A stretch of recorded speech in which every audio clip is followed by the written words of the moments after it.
Hello. আসসালামু আলাইকুম। ওয়ালাইকুম সালাম। কেমন আছো? তুমি সম্ভবত আচ্ছা। আলহামদুলিল্লাহ ভালো আছি। রায়হান ইসমাইল, এরপর হচ্ছে আলফি। একটু ওয়েট করি, সবাই জয়েন করো কেমন?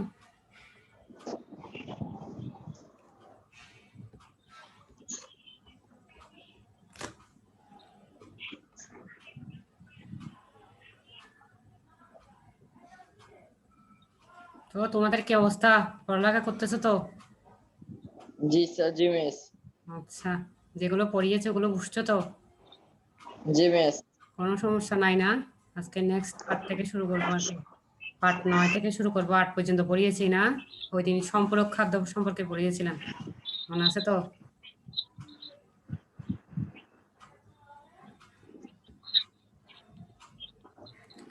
ঠিক আছে, আমরা আস্তে আস্তে পড়ায় চলে যাই। বই সামনে আছে তোমাদের, আজকে তৃতীয় অধ্যায়টা পড়াবো। তৃতীয় অধ্যায়ের পাঠ হচ্ছে 9, জৈব সার। বইয়ের পেজ নাম্বার হচ্ছে 47 পৃষ্ঠা,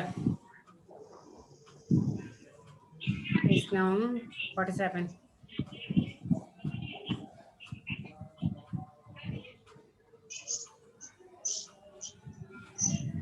তোমরা স্ক্রিনে কিছু দেখতে পাচ্ছ?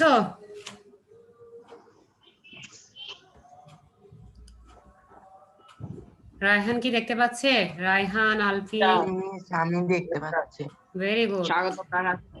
ঠিক আছে, সবাই তাহলে দেখতে পাচ্ছে। রিমন, রিমন কি আমার কথা শুনতেছে? Yes, miss. তোমার পুরো নাম কি? রিমন বড়ুয়া। রিমন বড়ুয়া, ঠিক আছে। ভালো আছো? Yes, miss. ভালো আছেন miss? আছি, আলহামদুলিল্লাহ ভালো আছি।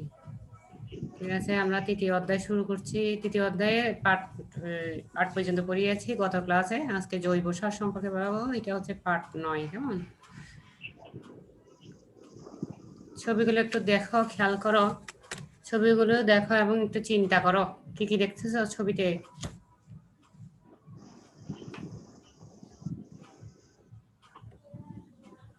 এই যে চাষি কি করতেছে, এখানে সার দিচ্ছে, জৈব সার, ঠিক না? এগুলো গ্রামে গেলে দেখা যায় সচরাচর, ঠিক না? জমিতে এদিকে সার দিচ্ছে, এখানে এই যে এখানে আবার মাটি দিয়ে দিচ্ছে। চারা রোপণ করার আগে মাটিতে সার দেয় না? জৈব সার, রাসায়নিক সার, কেমন? এরপর এটা দেখো, তুমি চিনতেছ? জি মিস। কি কি বলো? গোবর সার, আর কি সার হিসাবে ব্যবহার করে না? এরপরে এখানে জি মিস। সার গুলো কি কেঁচো, কেঁচো চিনো? মাটিতে কেঁচো জি থাকে। মিস। হ্যাঁ, দেখছো নাকি ভয় লাগে? এরপরে এগুলো ভয় লাগে না। ভয় লাগে না? আমার না আমার ভয় লাগে। ভয় লাগে, হ্যাঁ, আচ্ছা। আমার ভয় লাগে। এগুলো হচ্ছে কি সার। তাহলে আজকের পাঠ হচ্ছে কি জৈব সার। ছবি তো সবাই দেখছো না? সঞ্জিত, সঞ্জিত কেমন আছো? সঞ্জিত? মিস ভালো আছি মিস, আপনি কেমন আছেন? আমি আলহামদুলিল্লাহ ভালো আছি। তুমি তো কথা বলতেছো না কিছু। সঞ্জিত, তাহলে সঞ্জিত জয়েন করছো, ভেরি গুড। তাহলে এই ছবিগুলো দেখে কি বুঝতে পারছো? এগুলো কিসের ছবি? সারের ছবি, জৈব সার, রাসায়নিক সার, কেমন? তাহলে আজকের পাঠ হচ্ছে কি জৈব সার। আজকের পাঠ হচ্ছে জৈব সার। জৈব সার সম্পর্কে, জৈব সার কিভাবে তৈরি করা হয়, কিভাবে তা ব্যবহার করা হয় তা সম্পর্কে আমরা জানবো। জৈব সার পাঠ শেষে তোমরা কি কি বলতে পারবে? মাটিতে জৈব সার ব্যবহারের উপকারিতা বর্ণনা করতে পারবে। পরিকাশ পদ্ধতিতে কম্পোস্ট তৈরির পদ্ধতি ব্যাখ্যা করতে পারবে। কম্পোস্ট সারের উপকারিতা বর্ণনা করতে পারবে। তাহলে এই জৈব সারে পড়ে পাঠ শেষে তোমরা 3টা জিনিস বলতে পারবে। একটা হচ্ছে মাটিতে জৈব সার ব্যবহারের উপকারিতা বর্ণনা করতে পারবে, পরীক্ষা পদ্ধতি, কম্পোস্ট তৈরির পদ্ধতি ব্যাখ্যা করতে পারবে, কম্পোস্ট সারের উপকারিতা বর্ণনা করতে পারবে, কেমন? এরপর এটা খেয়াল করো, মাটিতে জৈব সার ব্যবহারে কিভাবে ব্যবহার করবে জৈব সার সে সম্পর্কে আমরা একটু জানবো। জৈব সার ব্যবহারে এটা বইতেও সুন্দর করে দেওয়া আছে, আর ছবিগুলো লক্ষ্য করবে। মাটিতে জৈব পদার্থের পরিমাণ কি হয়ে যায়? বৃদ্ধি পায়। মাটিতে জৈব পদার্থের পরিমাণ বেড়ে যায় কখন? জৈব সার যদি ব্যবহার করা হয়। এই যে এখানে ছবিটা একটু খেয়াল করো, এই যে মাটিতে জৈব পদার্থের পরিমাণ বৃদ্ধি পায়, দেখতেছো সবাই? একটু বলবে কেমন, তাহলে বুঝতে পারবো যে তোমরা সবাই দেখতেছো। Yes, miss. হ্যাঁ, এটাতে হাতে নিচে যে এটা কি জৈব সার। Very good. তাহলে মাটিতে জৈব পদার্থের পরিমাণ বৃদ্ধি পায় জৈব সার ব্যবহারে, 1 নাম্বার। 2 নাম্বার হচ্ছে মাটিতে ভৌত ও রাসায়নিক জৈবিক গুণাগুণের উন্নতি হয়। ভৌত এবং রাসায়নিক, এই যে এখানে দেখতেছো এই দুটো চারা হচ্ছে, এগুলো কি শিকড়, ঠিক না? মূল আর কি। ভৌত ও রাসায়নিক জৈবিক গুণাগুণই উন্নত হয়, দুইটা গুণাগুণ উন্নত হয়। এরপর হচ্ছে 3 নাম্বারে আসো, মাটিস্থ অণুজীবের কার্যাবলী বৃদ্ধি পায়। মাটিতে কতগুলো অণুজীব থাকে? এই যে এখানে দেখতেছো, খেয়াল করো, মাটিতে কিছু অণুজীব থাকে, এই অণুজীবের কার্যাবলী কি করে বৃদ্ধি পায়? অণুজীবগুলোর কার্যাবলী আস্তে আস্তে বেড়ে যায়। এরপর মাটির পানির ধারণ ক্ষমতা বৃদ্ধি পায়। এই যে মাটিতে পানির ধারণ ক্ষমতা বৃদ্ধি পায়, দেখতেছো? মাটিতে পানির ধারণ ক্ষমতা বৃদ্ধি পায় আস্তে আস্তে। এই যে প্রথমে যে এই মাটিগুলো দেখতেছে, এখান থেকে পানি আবার কি হচ্ছে? পড়ে যাচ্ছে, এরপর আস্তে আস্তে বাড়তেছে, ঠিক আছে? তাহলে মাটিতে ধারণ ক্ষমতা কি পায়? বৃদ্ধি পায়।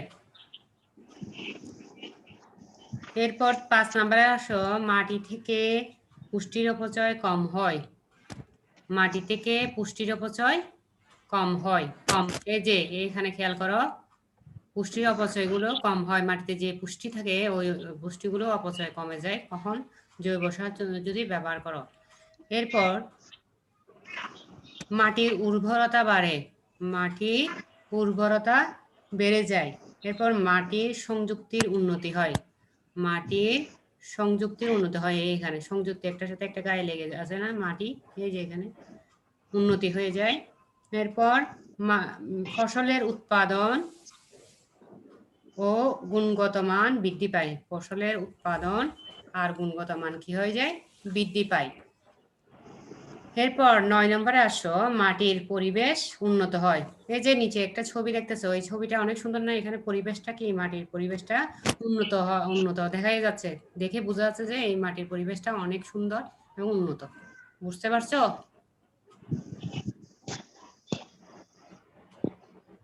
রায়হান, সঞ্জিত, আলফি, রিমন, ইসমাইল, সবাই বুঝতে পারছো জৈব সার ব্যবহারে কি জি মিস।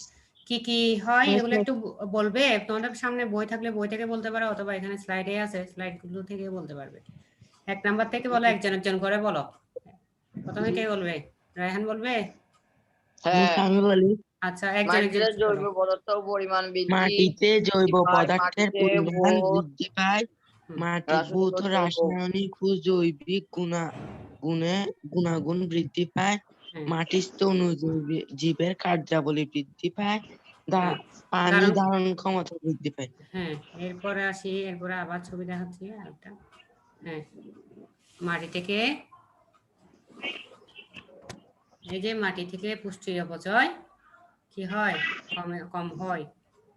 তারপর মাটির সংযুক্তি উন্নত হয়। এরপর ফসলের ফলন, উৎপাদন ও কয়টা বাজে? মানে 11:20। গুণগত মান বৃদ্ধি পায়। মাটির পরিবেশ উন্নত হয়, ঠিক আছে? এরপর সঞ্জিত বলো তো, সঞ্জিত দেখি বলো তো। মিস সঞ্জিত, কি বলবো?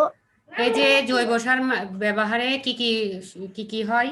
এগুলো জৈব সার ব্যবহারে, এই যে মাটির জৈব পদার্থের পরিমাণ পার, মাটির ভৌত রাসায়নিক ও জৈব গুণাগুণের পরিমাণ বৃদ্ধি পায়।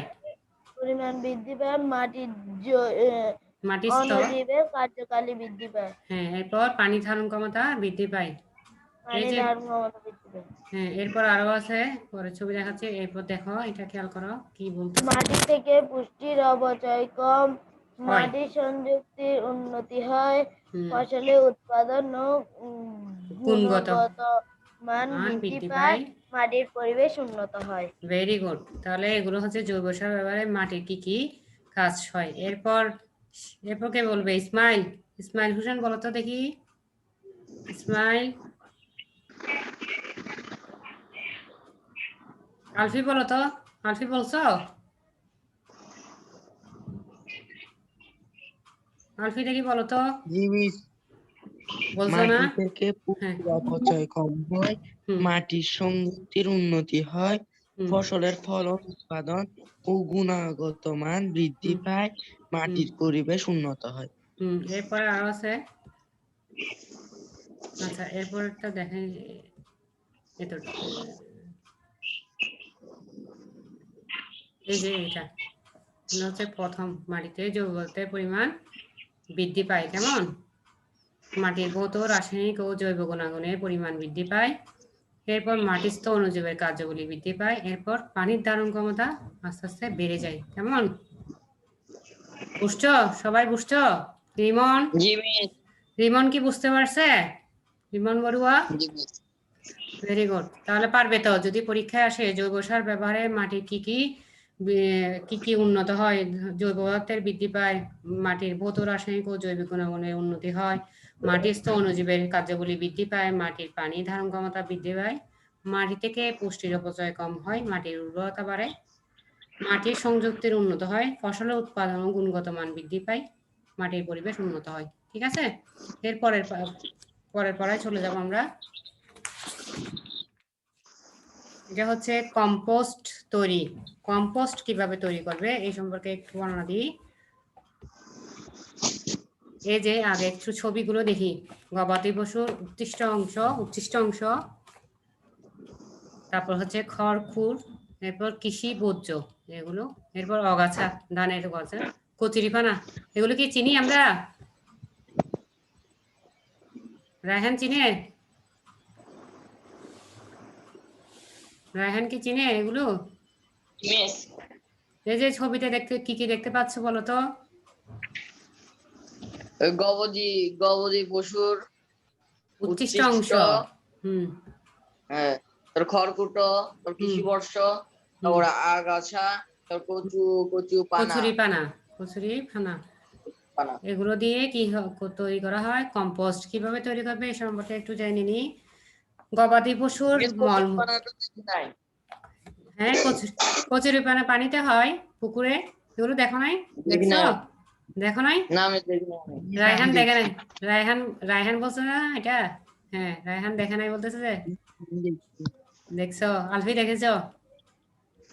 জি মিস, আমি একবার দেখছি। দেখছো? তারপর হচ্ছে রিমন। রিমন কি চিনে? ইসমাইল। ইসমাইল কি আমার কথা শুনতেছে? আচ্ছা, এটা পুকুরে হয় আর কি, পুকুরে দেখা যায়। তাহলে এই একটা, দুইটা, তিনটা, চারটা, পাঁচটা, এগুলো সবগুলো সমন্বয়ে কম্পোস্ট তৈরি করা হয়। কম্পোস্টটা কিভাবে তৈরি করবে এই সম্পর্কে একটু জেনে নিই।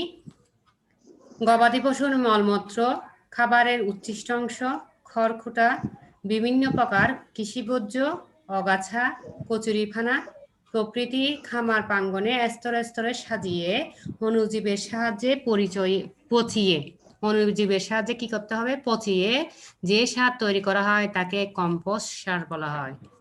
তাহলে কম্পোস্ট সার কাকে বলে? গবাদি পশুর মলমূত্র, খাবারের উচ্ছিষ্ট অংশ, খড়কুটা, বিভিন্ন প্রকার কৃষি বর্জ্য, অগাছা, কচুরিপানা প্রভৃতি খামার প্রাঙ্গণে স্তরে স্তরে সাজিয়ে অণুজীবের সাহায্যে পচিয়ে যে সার তৈরি করা হয় তাকে কি বলা হয়? কম্পোস্ট সার। তাকে কি সার বলা হয়? কম্পোস্ট সার। এটা পরীক্ষায় আসে। কম্পোস্ট সার বলতে কি বুঝো? এই যে স্তরে স্তরে সাজিয়ে, এটা কি প্রথমে কতগুলো ছবি দেখালাম না? গবাদি পশুর মলমূত্র, খাবারের উচ্ছিষ্ট অংশ, মিস। খড়কুটা, বিভিন্ন প্রকার কৃষি বর্জ্য, অগাছা ও কচুরিপানার ছবি দেখে গেছি না? এগুলো কি করবে? খামারের প্রাঙ্গণে, খামারের কাছে কাছে স্তরে স্তরে সাজিয়ে, এই যে স্তরে স্তরে, এই একটা স্তর, দুইটা স্তর, তৃতীয়, চতুর্থ, পঞ্চম, এরকম স্তর করে, এই যে প্রতিটি স্তরে স্তরে সাজিয়ে, প্রকৃতি স্তরে স্তরে সাজিয়ে। দেখছো? সবাই দেখতেছো? একটু খেয়াল করো। তাহলে এইগুলো সাজিয়ে অণুজীবের সাহায্যে, এই যে অণুজীবের সাহায্যে পচিয়ে যে সার তৈরি করা হয় তাকে কি বলা হয়? কম্পোস্ট সার। পারবে তো? কম্পোস্ট সার স্যার কাকে এটা তো করোনা, মিস এটা তো করোনা। অণুজীব অণুজীব বিভিন্ন ব্যাকটেরিয়া ছত্রাক, তাহলে এগুলো অণুজীব, এগুলোর সাহায্যে পচিয়ে যে সার তৈরি করা হয় তাকে কি বলা হয়? কম্পোস্ট সার। যদি পরীক্ষায় আসে, পরীক্ষায় এটা আসে কম্পোস্ট সার বলতে কি বুঝো?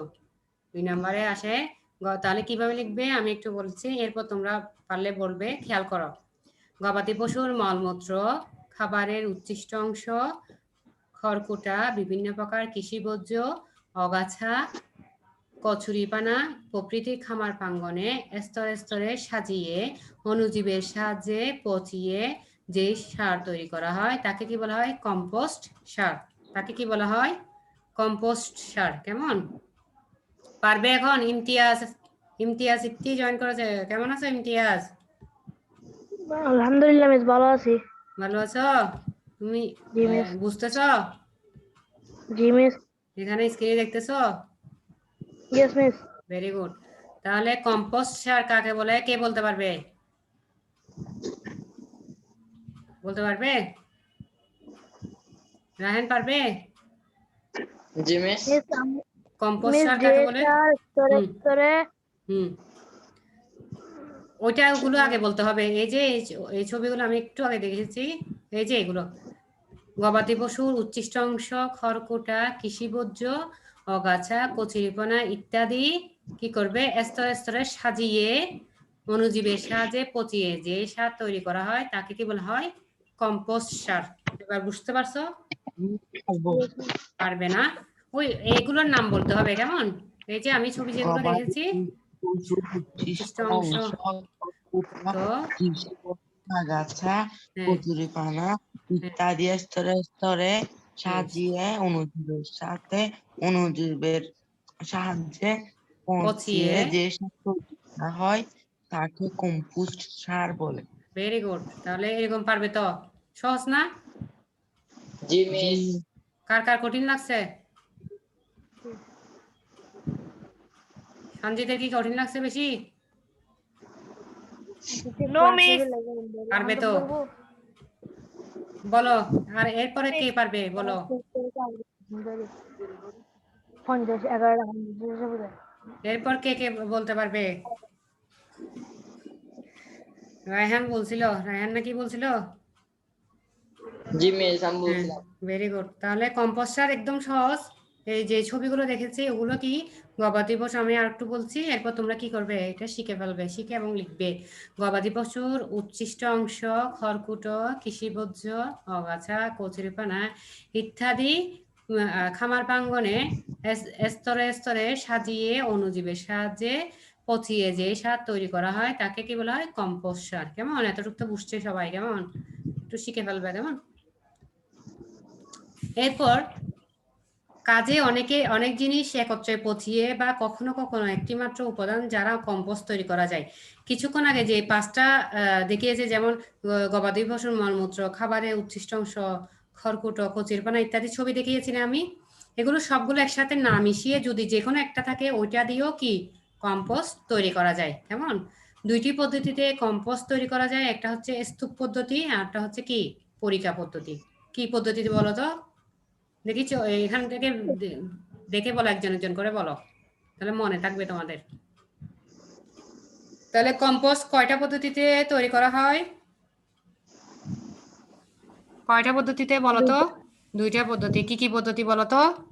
স্ক্রিনে এখানে স্লাইড দেখে বলো তোমরা। দেখা যাচ্ছে তোমাদের? স্তর পদ্ধতি, হুম, পরীক্ষা পরীক্ষা পদ্ধতি। পদ্ধতি। হ্যাঁ, ভেরি গুড। এরপর কে বলবে? আলফি বলো তো। আলফি। আরেকবার বলতে হবে। আচ্ছা, তাহলে কম্পোস্ট কয়টা পদ্ধতি তৈরি করা হয়? 2টা পদ্ধতি তৈরি করা হয়। কি কি? স্তূপ পদ্ধতি আরটা হচ্ছে পরীক্ষা পদ্ধতি। বলো তো কম্পোস্ট কয় পদ্ধতিতে ব্যবহার করা হয়, তৈরি করা হয়? কম্পোস্ট দুটি পদ্ধতিতে আর একটা তৈরি কোন করা হয়, হ্যাঁ, স্তূপ পদ্ধতি, পরীক্ষা পদ্ধতি। Very good. তাহলে 2টা পদ্ধতিতে কম্পোস্ট তৈরি করা হয়। Very good. এই যে তোমরা বুঝতেছো, এই যে বলতে পারছো, তাহলে বুঝবো যে তোমরা কি বুঝতে পারতেছো? ঠিক আছে, না বললে তো বুঝতে পারবো না আমি যে তোমরা কি আসলে বুঝতে পারতেছো না না বুঝতেছো। ঠিক আছে, এই যে বলতেছো এটা তো তোমরা বুঝতেছো। ঠিক আছে, ভেরি গুড। এরপর আমরা তাহলে পরীক্ষা পদ্ধতিতে কম্পোস্ট কিভাবে তৈরি করা হয় সে সম্পর্কে জানবো। এই যে পরীক্ষা পদ্ধতিতে কিভাবে কম্পোস্ট তৈরি করা হয়, একটু নিয়মগুলো আগে আগে আলোচনা করি। পরীক্ষা পদ্ধতিতে সারা বছর কম্পোস্ট তৈরি করা যায়। তোমরা খেয়াল করো, পরীক্ষা পদ্ধতিতে সারা বছরে সব দিনে কি কম্পোস্ট তৈরি করা যায়। এই পদ্ধতিতে সার তৈরির নিয়ম কি কি নিয়ম আছে?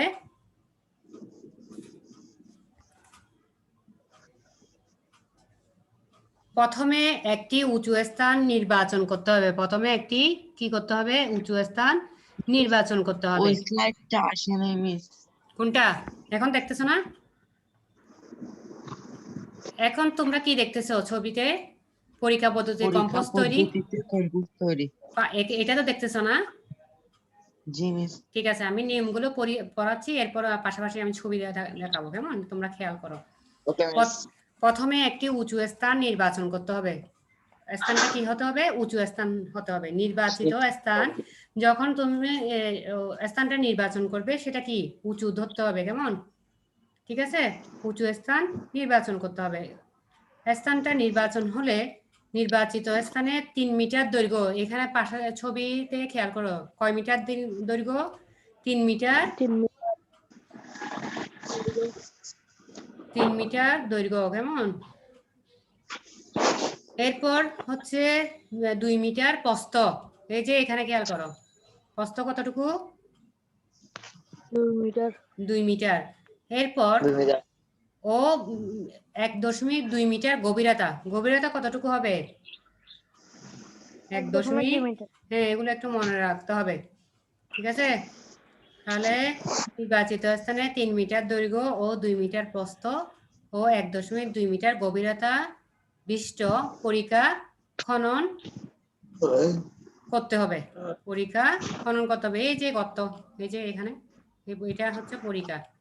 প্রথমে একটি উঁচু স্থান নির্বাচন করতে হবে। উঁচু স্থান নির্বাচন করে 3 মিটার দৈর্ঘ্য এবং 2 মিটার প্রস্থ এবং 1.2 মিটার গভীরতায় একটা পরিখা খনন করতে হবে। পরিখার উপর চালার ব্যবস্থা করতে হবে। পরিখার উপর কি করতে হবে? চালার ব্যবস্থা, উপরে একটা চালা দিতে হবে। ঠিক আছে,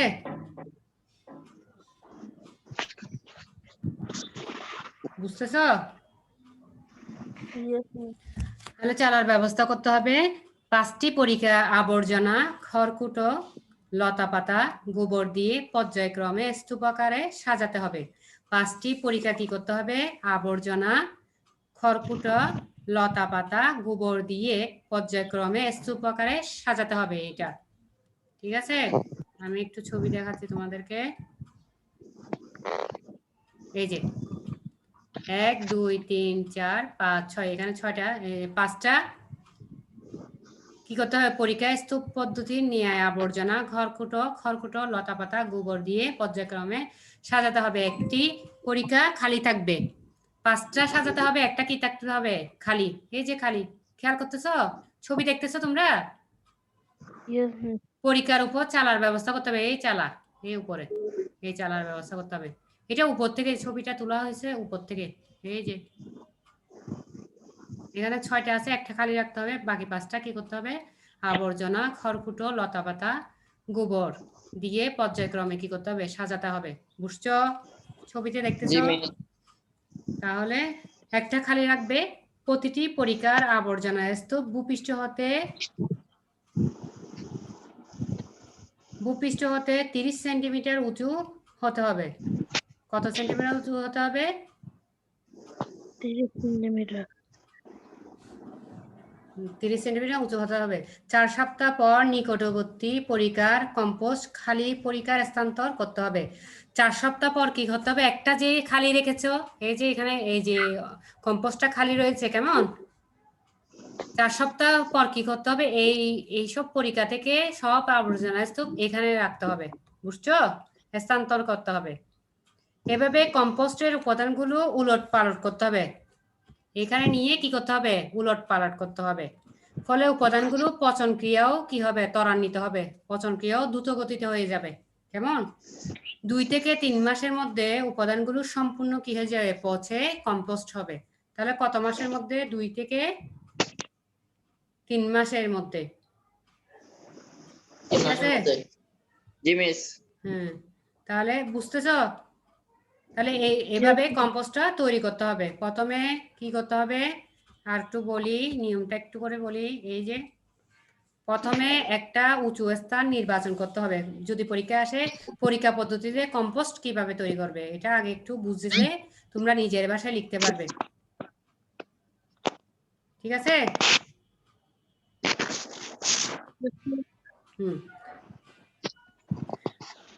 প্রথমে একটা উঁচু স্থান নির্বাচন করতে হবে। উঁচু স্থানে 3 মিটার দৈর্ঘ্য আর 2 মিটার প্রস্থ আর হচ্ছে 1.2 মিটার গভীরতা একটা পরীক্ষা খনন করতে হবে। পরীক্ষা খনন করে পরীক্ষার উপর একটা চালার ব্যবস্থা রাখতে হবে। এই যে চালার ব্যবস্থা রাখতে হবে। এরপর 5টি পরীক্ষা স্তূপ পদ্ধতির ন্যায় আবর্জনা, খড়কুটো, লতাপাতা, গোবর দিয়ে পর্যায়ক্রমে সাজাতে হবে এবং একটি পরীক্ষা খালি থাকবে। 5টা সাজাবে, আবর্জনা, খড়কুটো এগুলো দিয়ে, গোবর দিয়ে সাজাবে। এরপর একটা খালি রাখবে। 6টা করবে তো, একটা খালি রাখবে। খালি রেখে ওখানে কি করবা? 2 থেকে 3 সপ্তাহ পর এগুলো থেকে আবর্জনাগুলো যেটা খালি রেখেছো পরীক্ষা, ওখানে কি করতে হবে? স্থানান্তর করতে হবে। স্থানান্তর করলে আবর্জনাগুলোর পচন ক্রিয়া কি হবে? ত্বরান্বিত হবে, দ্রুত গতিতে হয়ে যাবে। ঠিক আছে? এরপর 2 থেকে 3 মাসের মধ্যে উপাদানগুলো সম্পূর্ণ কি হয়ে যাবে? পচে যাবে। পচে গেলে সম্পূর্ণ যখন পচে যায় তখন কি হবে? কম্পোস্টটা তৈরি হবে। কি দেখি? ঠিক আছে? Yes, miss.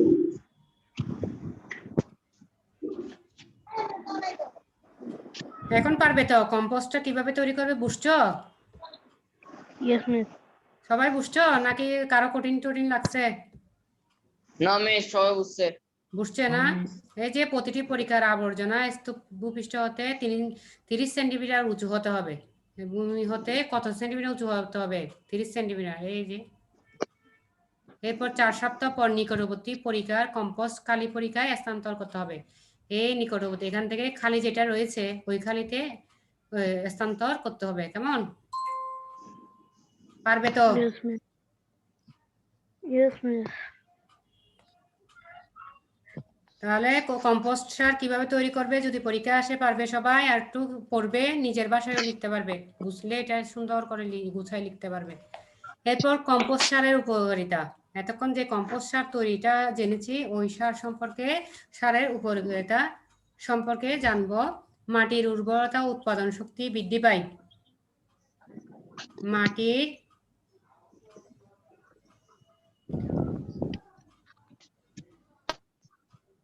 উর্বরতার হার কি হয়? বৃদ্ধি পায়, শক্তিটা বৃদ্ধি পায়। মাটিতে পুষ্টি উপাদান যুক্ত হয়। মাটিস্থ পুষ্টি উপাদান সংরক্ষিত হয়। মাটির সংযুক্তির উন্নয়ন ঘটে। মাটির পানি ধারণ ক্ষমতা কি হয়ে যায়? ধারণ ক্ষমতা বাড়ে এবং বায়ু চলাচল বেড়ে যায়। এই যে উপকারিতা। মাটির সংযুক্তির উন্নয়ন ঘটে, মাটির পানি ধারণ ক্ষমতা ও বায়ু চলাচল বাড়ে, মাটিস্থ অণুজীবগুলো ক্রিয়াশীল হয়। দেখি একজন একজন করে বলো। রায়হান থেকে শুরু করছি। রায়হান, আলফি, ইমতিয়াজ, লিমন, ইসমাইল। সবাই স্ক্রিন থেকে দেখে দেখে বলো তো দেখি কম্পোস্ট সারের উপকারিতাগুলো একজন একজন করে বলো। মাটির উর্বরতা। হ্যাঁ বলো, একজন একজন করে বলো। একজন শেষ করবে আর একজন শুরু করবে। উর্বরতা ও উৎপাদন শক্তি বৃদ্ধি পায়। এরপর এটা বলো। মাটিতে পুষ্টি উপাদান যুক্ত হয়।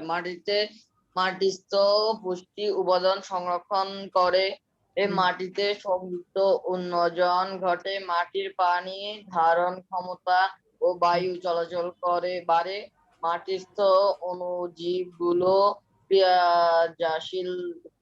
ক্রিয়াশীল হয়। Very good. এরপরের জন বলো। মেথাম বলি। বলো। মাটির উর্বরতা ও উৎপাদন শক্তি বৃদ্ধি পায়। মাটিতে উৎপাদন মুক্ত হয়, পুষ্টি উপাদান মুক্ত হয়। মাটিস্থ পুষ্টি উপাদান সংরক্ষণ করে, মাটির সংযুক্তির উন্নয়ন ঘটে, মাটির পানি ধারণ ক্ষমতা ও বায়ু চলাচল বাড়ে, মাটির অণুজীবগুলো ক্রিয়াশীল হয়। Very good. এরপরের জন বলো, এরপরে কে বলবে? আলফি বলছো? ইমতিয়াজ? মিস বলছে আমি ইমতিয়াজ এখন। এখন বলছে, রায়হানা বলে মিস ফেলছে। আলফি মিস বলো তো দেখি। আমি বলি, বলো। মাটির উর্বরতা ও উৎপাদন শক্তি বৃদ্ধি পায়, হুম, মাটিতে পুষ্টি উপাদান যুক্ত হয়, মাটিস্থ পুষ্টি উপাদান সংরক্ষণ করে, হুম, মাটির সংযুক্তির উন্নয়ন ঘটে, মাটির পানি ধারণ ক্ষমতা ও বায়ু চলাচল বাড়ে, মাটিস্থ অণুজীবগুলো ক্রিয়াশীল হয়। Very good. তাহলে পারবে তো, পরীক্ষায় যদি আসে কম্পোস্ট সারের উপকারিতা, পারবে? জি মিস। Very good. কারো কঠিন লাগছে এখনো? No miss. কঠিন যদি লাগে তারপরেও বলবে, আমি আবার বুঝিয়ে দিব, সমস্যা নাই, বুঝলে হবে, বুঝতে হবে। ঠিক আছে? তাহলে এরপরে আমরা আরেকটাতে চলে যাব। এটা এতটুকু। এরপরে আমরা পরের পাঠে যাব। পরের পাঠ হচ্ছে কি, সবুজ সার তৈরি। কেমন? আমি স্লাইড দেখাচ্ছি, তোমরা বলিও আমাকে। দেখা যাচ্ছে? Yes miss. সবাইকে শুভেচ্ছা, এটা দেখা যাচ্ছে? ছবিতে কি দেখতেছো দেখি বলো তো।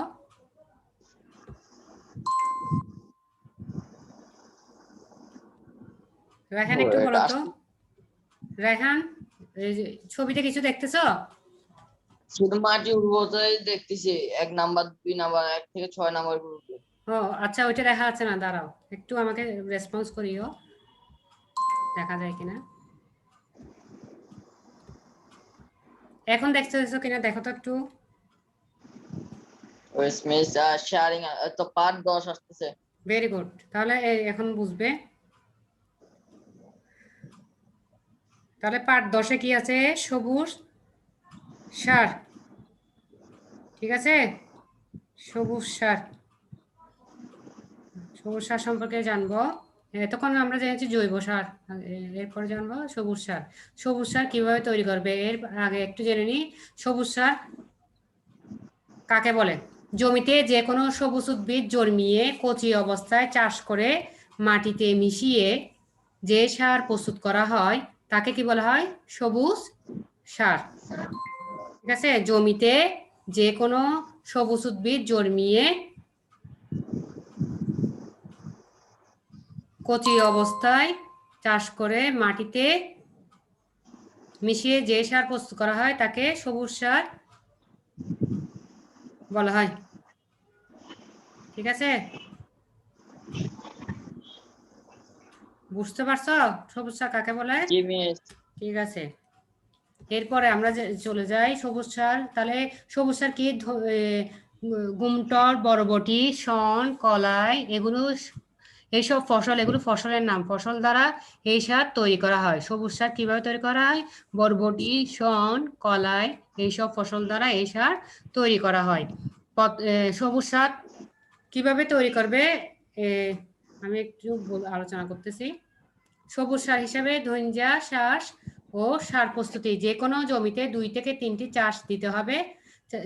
চাষকৃত জমিতে প্রতি শতকে 70 গ্রাম ফসফেট ও 50 গ্রাম পটাশ ছিটাতে হবে। কেমন? তারপর প্রতি শতকে 200 গ্রাম করে দইঞ্চা বীজ বপন করতে হবে। বীজ বপনের প্রায় 2.5 মাসের মধ্যে গাছে ফুল আসা শুরু করবে। বীজ বপনের প্রায় কত মাসের মধ্যে? 2.5 মাসের মধ্যে গাছে ফুল আসা শুরু করবে। এই সময় নাঙ্গলের সাহায্যে চাষ দিয়ে গাছগুলো মাটির নিচে ফেলতে হবে।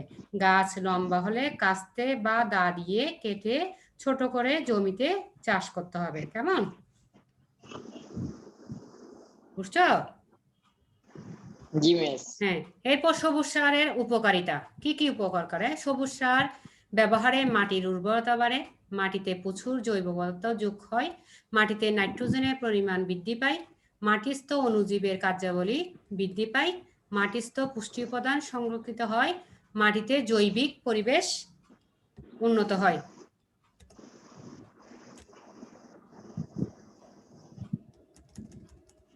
ঠিক আছে? 6টা উপকার জি হয়, মিস। 6টা উপকারিতা আছে, কেমন? দেখি রায়হান একটু বলো তো। রায়হান, এরপর আলফি বলবে সবুজ সারে কি কি উপকারিতা আছে। এখান থেকে বলো, স্ক্রিন থেকে বলতে হবে। সবুজ সারে মাটিতে প্রচুর জৈব হুম, পদার্থ যোগ হয়, মাটিতে নাইট্রোজেন পরিমাণ বৃদ্ধি পায়, মাটিতে অণুজীবের কর্মক্ষমতা বৃদ্ধি পায়, মাটিস্থ পুষ্টি উপাদান সংগৃহীত হয়, মাটির জৈব পরিবেশ উন্নত হয়। Very good. তাহলে এগুলো সবুজ সারের উপকারিতা। যদি পরীক্ষায় আসে সবুজ সারের উপকারিতা ওগুলো লিখো, তাহলে এরকম পয়েন্ট আকারে সুন্দর করে লিখতে হবে।